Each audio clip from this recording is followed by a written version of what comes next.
Chapter 15. Mrs. Norbury confides in dear Mr. Gillingham. They left the road, and took the path across the fields which sloped gently downwards toward Jallands. Antony was silent, and since it is difficult to keep up a conversation with a silent man for any length of time, Bill had dropped into silence too. Or rather, he hummed to himself, hit at thistles in the grass with his stick, and made uncomfortable noises with his pipe. But he noticed that his companion kept looking back over his shoulder, almost as if he wanted to remember, for a future occasion, the way by which they were coming.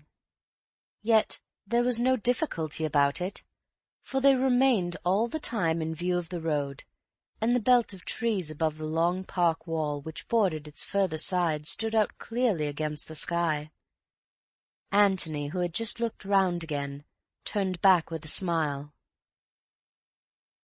"What's the joke?" said Bill, glad of a more social atmosphere. "Cayley, didn't you see?" "See what?" "The car, going past on the road there." "So that's what you were looking for? You've got jolly good eyes, my boy, if you recognize the car at this distance, after only seeing it twice." "Well, I have got jolly good eyes." "I thought he was going to Stanton." "He hoped you'd think so, obviously." "Then where is he going?" "The library, probably, to consult our friend Usher, after making quite sure that his friends Beverley and Gillingham really were going to Jallands, as they said." Bill stopped in the middle of the path. "I say, do you think so?" Antony shrugged his shoulders. "I shouldn't be surprised. We must be devilishly inconvenient for him, hanging about the house. Any moment he can get when we're definitely somewhere else must be very useful to him." "Useful for what?" "Well, useful for his nerves, if nothing else. We know he's mixed up in this business. We know he's hiding a secret or two. Even if he doesn't suspect that we're on his tracks, he must feel that at any moment we might stumble on something." Bill gave a grunt of assent, and they went slowly on again. "What about tonight?" he said, after a lengthy blow at his pipe. "Try a piece of grass," said Antony, offering it to him. Bill pushed it through the mouthpiece, blew again, said, "That's better," and returned the pipe to his pocket. "How are we going to get out without Cayley knowing?" "Well, that wants thinking over. It's going to be difficult. I wish we were sleeping at the inn. Is this Miss Norbury by any chance?" Bill looked up quickly. They were close to Jallands now, an old thatched farmhouse which, after centuries of sleep, had woken up to a new world, and had forthwith sprouted wings. Wings, however, of so discreet a growth that they had not brought with them any obvious change of character, and Jallands, even with a bathroom, was still Jallands, to the outward view at any rate. Inside, it was more clearly Mrs. Norbury's. "Yes, Angela Norbury," murmured Bill. "Not bad-looking, is she?" The girl who stood by the little white gate of Jallands was something more than not bad-looking, but in this matter Bill was keeping his superlatives for another. In Bill's eyes she must be judged and condemned by all that distinguished her from Betty Calladine. To Antony, unhampered by these standards of comparison, she seemed, quite simply, beautiful. "Cayley asked us to bring a letter along," explained Bill, when the necessary handshakings and introductions were over.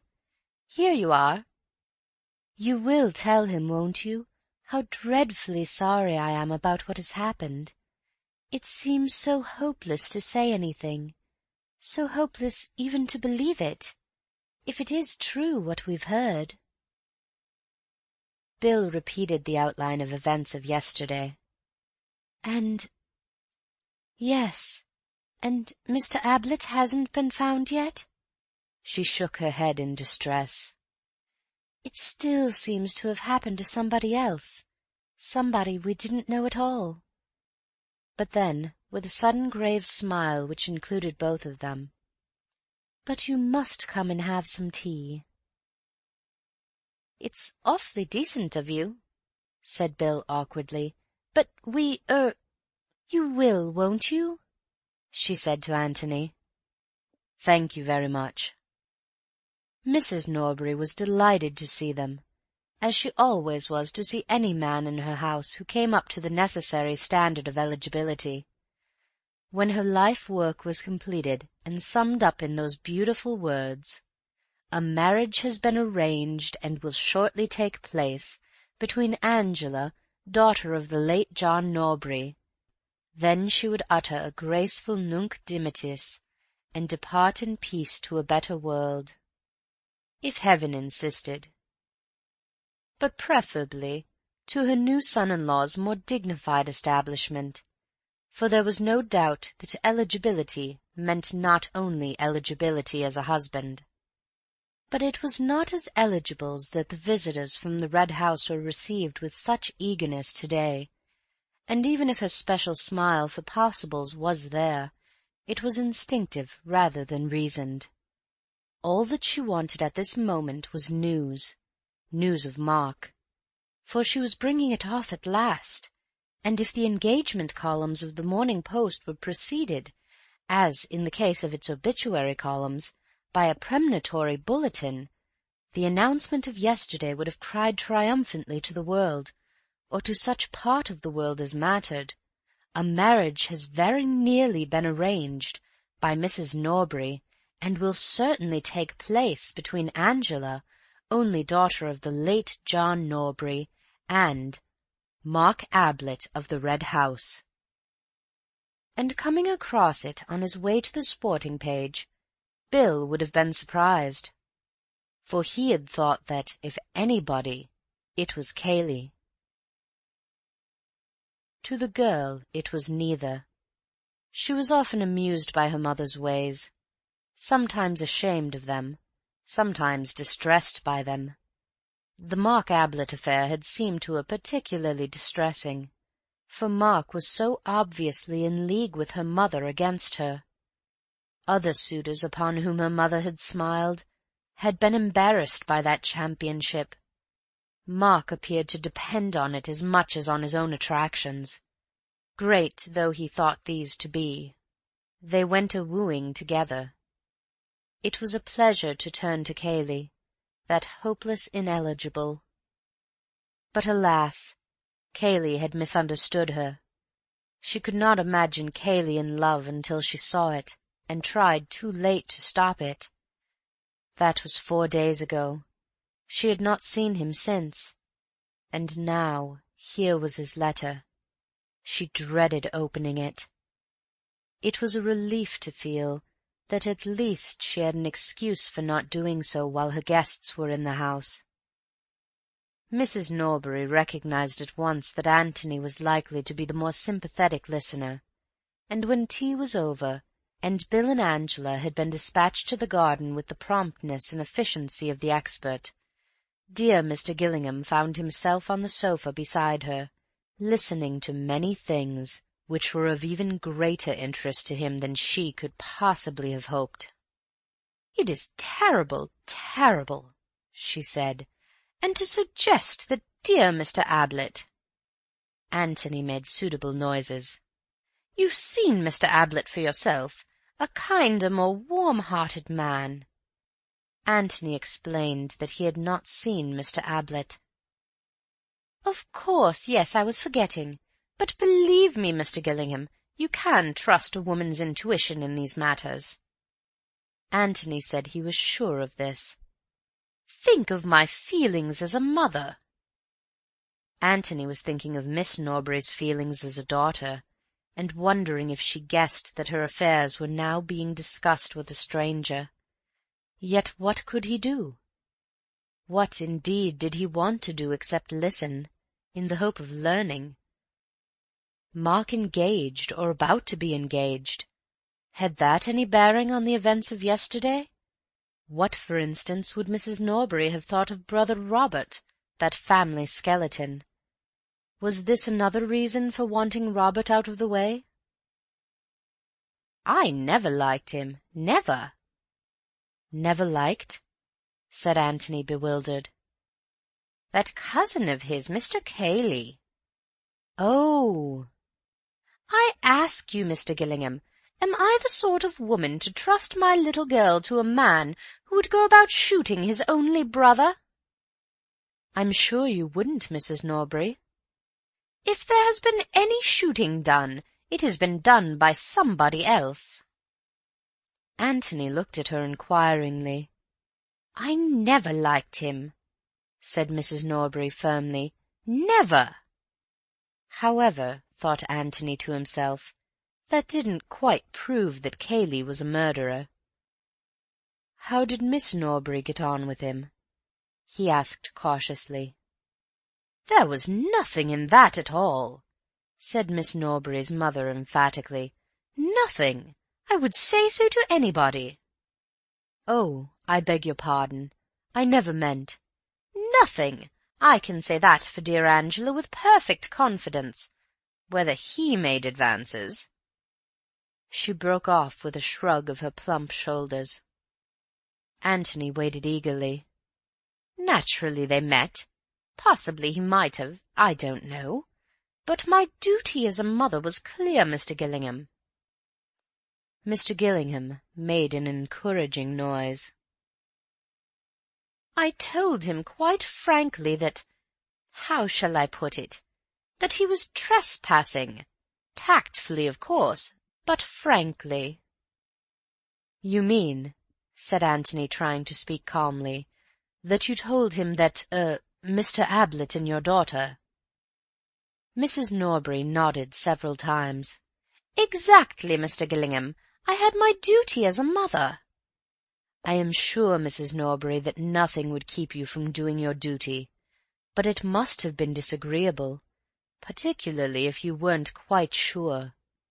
"He was attracted, Mr. Gillingham, obviously attracted." "Who would not be?"